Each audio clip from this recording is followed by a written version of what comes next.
حضرت کعب بن مالک رضی اللہ تعالیٰ عنہ فرماتے ہیں کہ حضرت جابر بن عبداللہ حضور سید عالم صلی اللہ علیہ وسلم کی خدمت اقدس میں آئے تو آپ کا چہرہ متغیر پایا۔ یہ دیکھ کر اسی وقت وہ اپنے گھر گئے اور اپنی بیوی سے کہا کہ میں نے رسول اللہ صلی اللہ علیہ وسلم کا چہرہ متغیر دیکھا ہے اور میرا گمان ہے کہ بھوک کے سبب سے ایسا ہے، کیا تیرے پاس کچھ موجود ہے؟ بیوی نے کہا واللہ اس بکری اور کچھ بچے ہوئے آٹے کے سوا اور کچھ نہیں ہے۔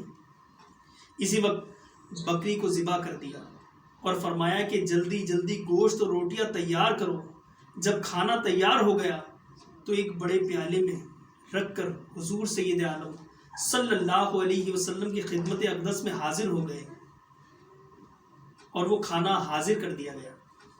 حضور سید عالم صلی اللہ علیہ وسلم نے فرمایا اے جابر اپنی قوم کو جمع کریں۔ پس میں ان کو لے کر آپ کی خدمت میں آیا تو رحمت عالم صلی اللہ علیہ وسلم نے مجھے حکم دیا اے جابر جاؤ لوگوں کو بلا لاؤ۔ جب صحابہ کرام حاضر ہو گئے تو ارشاد ہوا میرے پاس تھوڑے تھوڑے بھیجتے جاؤ۔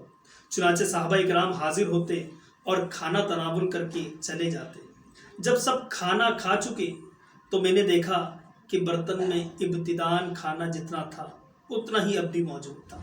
نیز سرکار علی وقار صلی اللہ علیہ وسلم کھانے والوں کو فرما رہے تھے کہ ہڈی مت توڑنا۔ سرکار دو جہاں صلی اللہ علیہ وسلم نے سب ہڈیاں جمع کرنے کا حکم فرمایا۔ جب ہڈیاں جمع ہو گئیں تو سرور کائنات شہنشاہ موجودات صلی اللہ علیہ وسلم نے اپنا دست مبارک ہڈیوں پر رکھ کر کچھ پڑھا۔ ہڈیوں میں حرکت پیدا ہوئی اور دیکھتے ہی دیکھتے بکری کان جھاڑتی ہوئی اٹھ کھڑی ہوئی۔ سرور کائنات صلی اللہ علیہ وسلم نے فرمایا اے جابر اپنی بکری لے جاؤ۔ میں بکری لے کر جب گھر آیا تو زوجہ محترمہ نے پوچھا یہ بکری کہاں سے لائے؟ میں نے جواب دیا خدا کی قسم یہ وہی بکری ہے جو ہم نے ذبح کی تھی۔ ہمارے پیارے آقا صلی اللہ علیہ وسلم کی دعا سے اللہ نے اسے ہمارے لیے زندہ کر دیا۔